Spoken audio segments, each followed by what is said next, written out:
سلام البنات، صافا لاباس عليكم؟ مزيانين؟ نتمنى تكونوا بخير وعلى خير وفي صحه جيده. مرحبا بكم معايا في فيديو جديد في قناه نبيله بيوتي. قبل ما نبدا الفيديو ديال اليوم كنشكر الناس اللي كيخليو لي تعاليق زوينين، كنقول لهم شكرا على خدمتكم.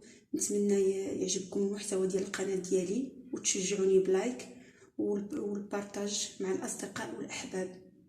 الوصفه ديال اليوم هي واحد الطورطه بالفلان فلانينيو. باش نحضروا هاد الطورطه كنحتاجوا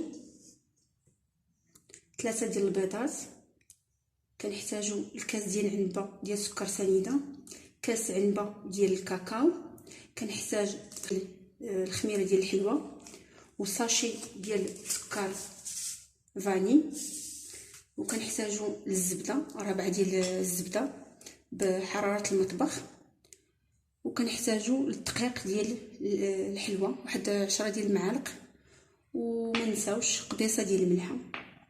هذا باش نحضروا الكيك وندوزوا للتحضير ديال الكيك. خديت هنا بول،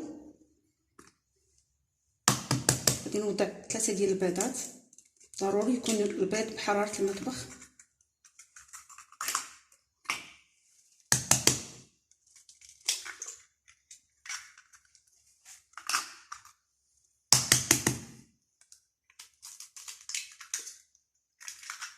غادي نزيد لهذا البيض واحد القبيصه ديال الملحه،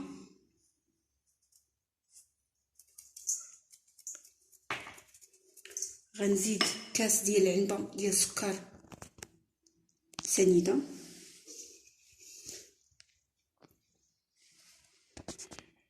وناخذ الباتور الطراب الكهربائي. تقدروا تستعملوا الطراب اليدوي، انا هنا عندي الطراب الكهربائي. غادي نطرب البيض مع السكر مزيان حتى يتضاعف الحجم ديالو، وهانتوما معايا. وها هو البيض من بعد ما طربته مزيان مع السكر، حصلت على هذا الخليط. غنزيد له ساشي ديال سكر فاني،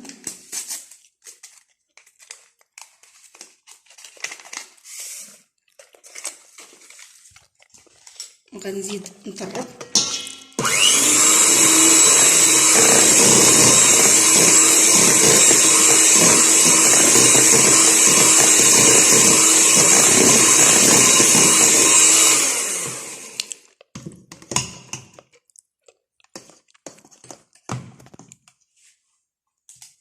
غنزيد 4 ديال الزبده،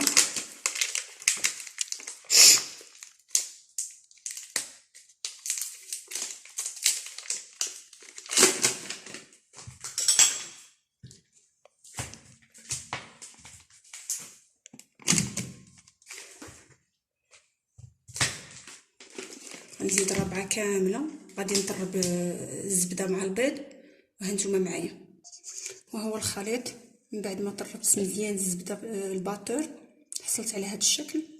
غادي نزيد واحد الكاس ديال العنبه ديال الكاكاو مغربل، غادي نغربلو، ضروري تغربلو الكاكاو.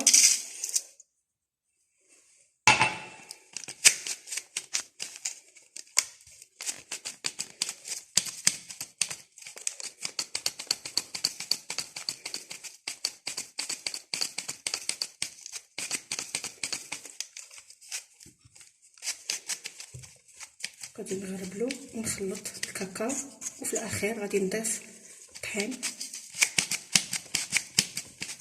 حتى نتلاقاو.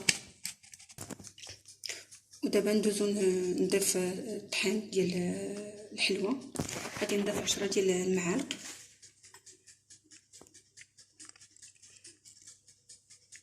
ضروري نغربلو الطحين. 2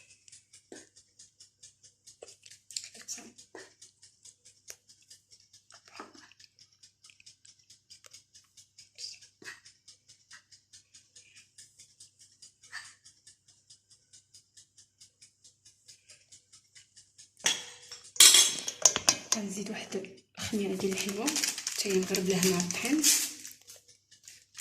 غادي نضيف الكل للخليط ونجمع العناصر كامله، وهانتوما معايا. وها هو الكيك من بعد ما خلطت العناصر كامله. خديت مول كيتحل من الجوانب، ضروري خذوا شي مول اللي كيتحل من الجوانب. دهنته بالزبده ورشيت عليه الدقيق وصبيت الخليط. غادي ندخلو الفران يطيب على درجه حراره 180، نخليه يطيب على خاطرو. وهانتوما معايا. ودابا ندوزو نحضروا الفلون. كنحتاجو نصف لتر ديال الحليب، غادي نديرو في كاسرونه.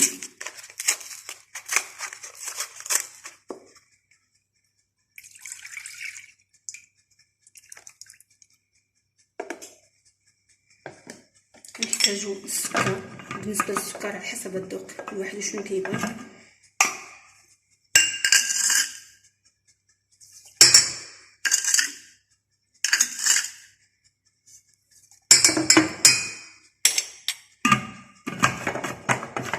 كنحتاجو لهاد الفلون سميتو فلانينيو.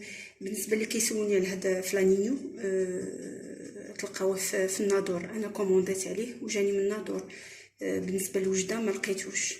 المهم الا عندكم شي حد في النادور وصيوه عليه. غادي ناخذ ساشي كيجي على هاد الشكل. غادي نزيدو الحليب كيجي زوين. هذا فلانينيو كيجي على هذا اللون. غادي نخلط فلانينيو مع الحليب، ما يديرليش كويرات، ونوضع فوق البوطه حتى يختار وتشوفوا فوق الكيك.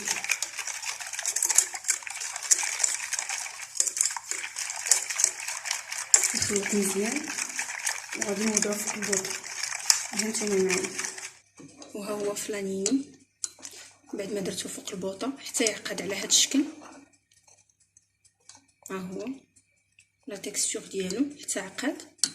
وغادي نحيدو ونديرو فوق ان شاء الله فوق الكيك، وحتى تشوفوا الكيك في طبق التقديم. بالنسبه للتزيين خديت واحد الكميه ديال الزبده ذوبتها وزدت لها كميه ديال الكوك وضعتها في المقلاة باش نحمرها، وهي اللي غادي نزين بها الطورطه ان شاء الله حتى تحمر تاخذ لون ذهبي هذاك الكوك، ونحيدو من البوطه وحتى تشوفوا الكيك ان شاء الله ولا الطورطه في طبق التقديم. وها هي الكيكه من بعد ما خرجتها من الفوق طابت حصلنا على هذا الشكل. غادي دابا نصب عليها الفلون كيجي على هذا الشكل، كيجي عاقد.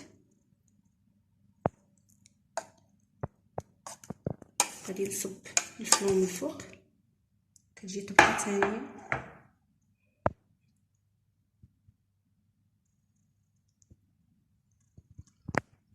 جربوا هاد الطورطه صراحه كتجي لذيذه سورتو بهذا الفلون.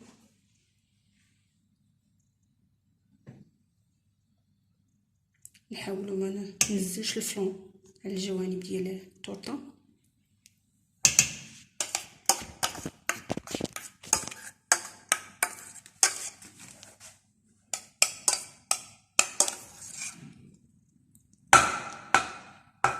غادي نستمر ومن بعد غادي نزين بالكوك. بالنسبه للكوك انا نسيت باش نقول لكم زيدوا السكر، وضعت الزبده والكوك والسكر، خلطت كلشي وحتى تحمر الكوك وغادي نزين به الطورطه ان شاء الله. وهانتوما معايا. وها هو الشكل النهائي ديال الطورطه من بعد ما وضعت فوق الكيك الفلون ديال الفلانينيو وزينتها بالكوك محمر. كيجي الطورطه على هذا الشكل.